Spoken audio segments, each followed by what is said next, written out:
United States Secretary of State John Kerry has given President Muhammadu Buhari anti-corruption drive a pass mark in faraway Davos at the ongoing World Economic Forum. He noted that about $3 trillion is lost to corruption a year. Now, obviously, corruption's not a new problem. Every nation has faced it at one time or another in its development.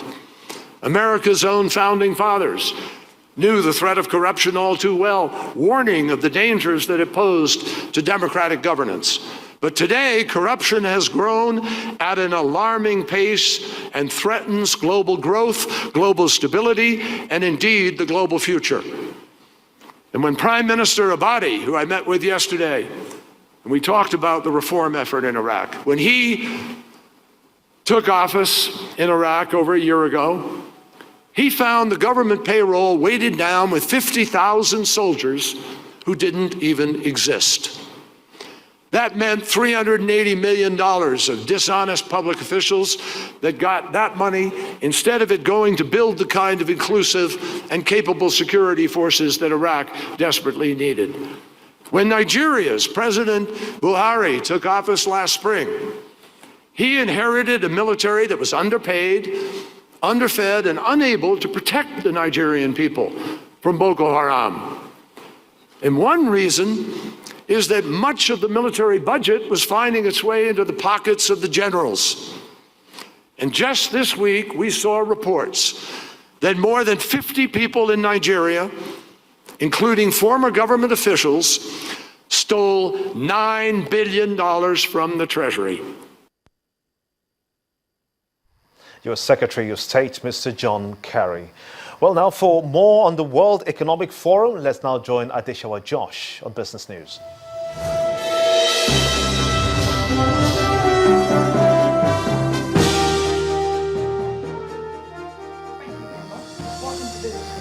The Minister of Finance, Mrs. Adeosun, stated the federal government's willingness to curb financial indiscipline in various government agencies. Mrs. Adeosun made this known on the sidelines of the World Economic Forum in Davos, Switzerland. The finance minister also said revenues generated from the agencies must be remitted to government. And non-oil revenues, our independent revenues, are a huge part of our budget. Where are those revenues? Areas like our ports, our airports. I'm sure you've been watching the debate around revenue suppression, revenue leakages. I think because the oil revenue was really flowing, we didn't ever look and say exactly what are they doing with those monies. For the first time now, we're looking at those monies and we're finding out actually it's significant money.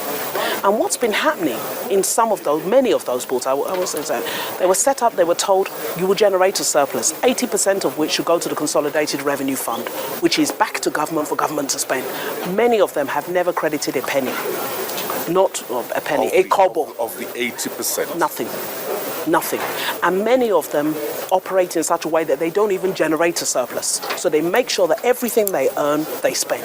What is even more shocking is that some of them, government actually pays the salaries, pays the capital, pays the overhead, and then all the money that they generate, they spend. Not on capital, not on anything that is particularly tangible, they just spend. So it's financial indiscipline. Minister of Finance, Kemi Adeosun. Now, this year's edition of the World Economic Forum has come to an end, with conversations centered around several global issues. Discussions focused on economic slowdown, as well as other socio-economic related matters, such as refugee crisis, health, and agriculture. Channels TV Business News team of Bosing Amofaye and Harriet Agbain gives us major highlights of the summit.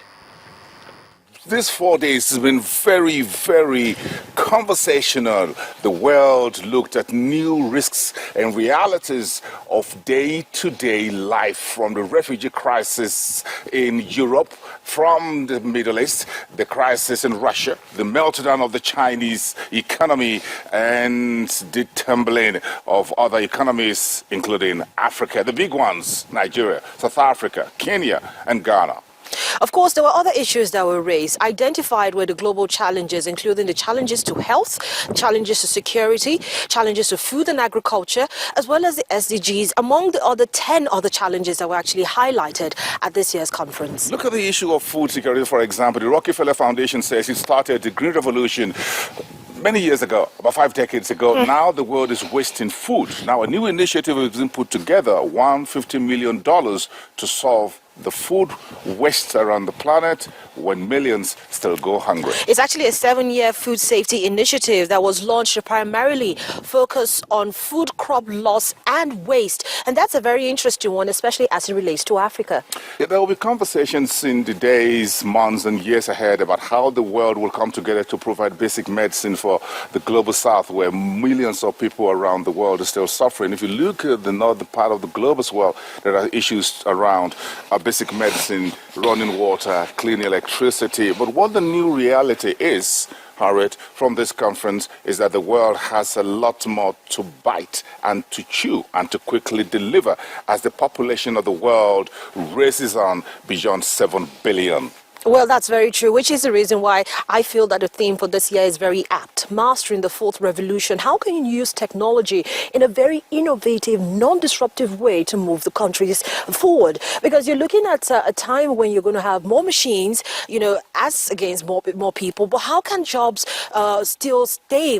How can people still have their jobs at the same time using machines to get things done? Exactly. Now, the issue here for Nigeria and for Africa is this: whether it was the first, the second, the third, or the fourth revolution, Africa needs to find its place within this very broad conversation on one hand and deal with the world moving at a faster pace than the continent itself is doing. But of course, we've seen Africa making some interesting progress in the last decade. As you see, internet penetration in Africa, ICT, better agriculture, and government reacting to the new realities of meltdown economies around the planet.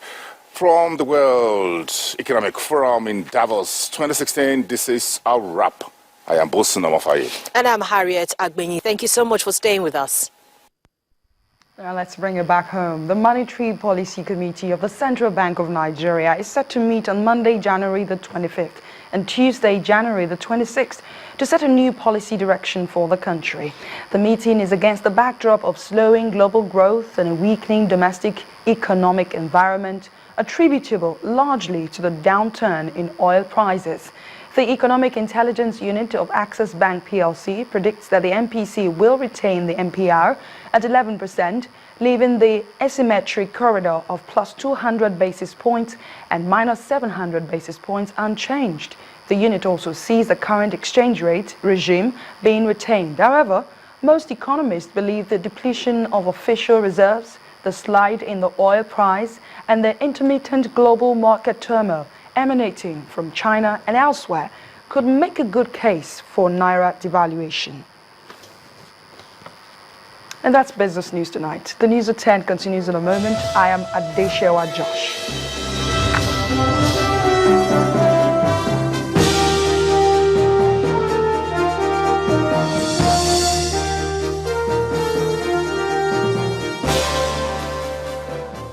Local manufacturers in Nigeria have given thumbs up to the Central Bank of Nigeria on its restriction on the foreign exchange market, describing it as a game changer.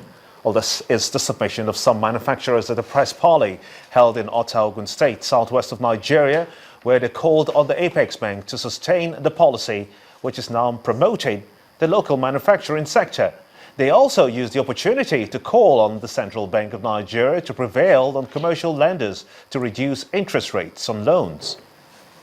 The restriction policy initiative of the Central Bank of Nigeria on the foreign exchange market was introduced to save the Naira after it plunged to a record low. Following this trend, importers of certain goods and services were banned from gaining access to foreign currency.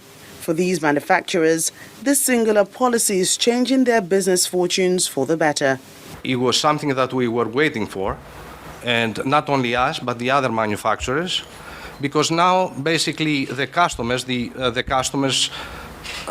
are now buying Nigerian products instead of importing from overseas products that most of the times they are not such a good quality. Since this policy has been enacted now, we observe that the demand rate of our product has increased drastically.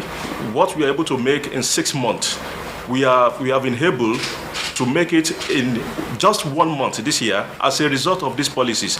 But while they call for the sustenance of the policy, they also want the Apex Bank to compel commercial lenders to reduce interest rates on loans. If CBN can look at this interest rate, if they can reduce the interest rate to a much more reduced level, this will have a lot of impact on the manufacturers, because we're able to make more revenue, we're able to meet up with our target, be able to meet up with our obligations with some of these financial institutions, you understand, and as a result of that, we're able to create more employment. I would say for us, it would have been a very good, let's say, solution to our problem to reduce the duties that we pay for our raw materials, because basically we cannot source all of our raw materials from the local market. The manufacturers believe support for their sector will help Nigeria become an export-based economy, which will create employment and improve national security. The Academic Staff Union of Universities, University of Jos Chapter, has suspended its industrial action and backed upon to press home their demands against the school authority.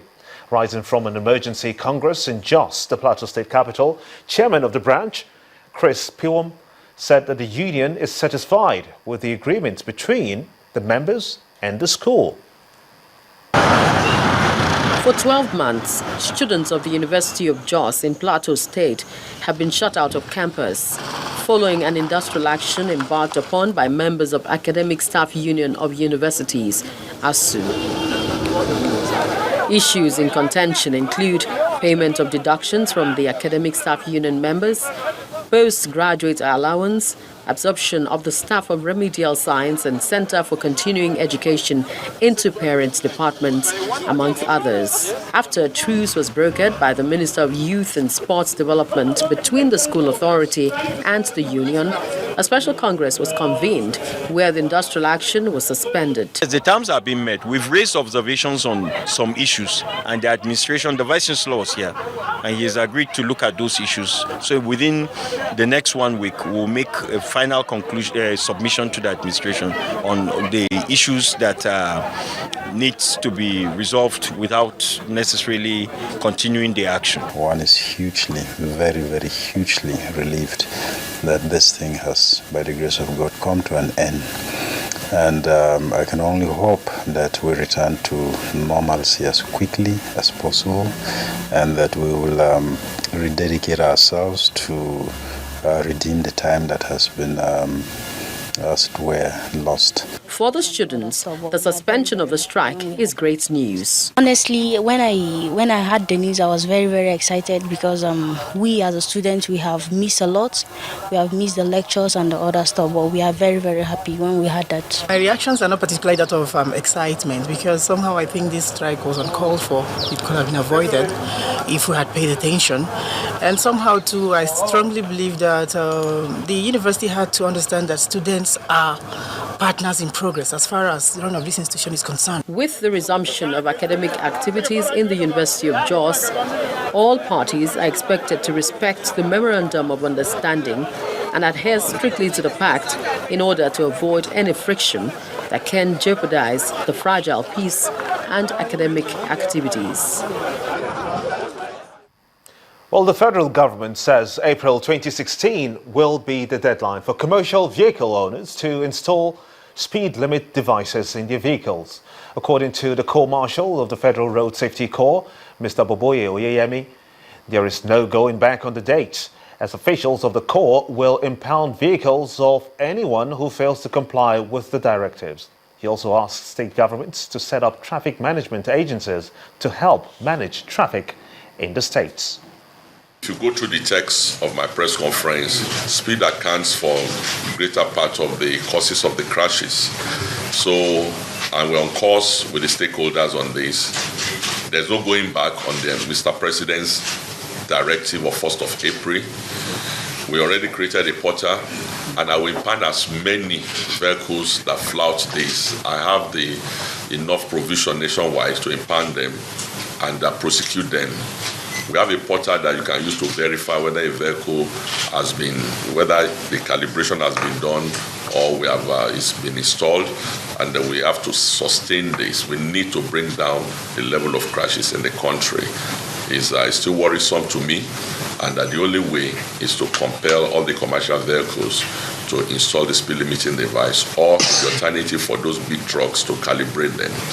We've worked in 2015, and we believe that for 2016, our focus is on improved fleet operations and sustainable stakeholders consultation, collaboration with states on improved road safety administration, and improved enforcement and public education. One of these, the improved fleet operations and sustainable stakeholders consultation, we believe we're going to do well on this.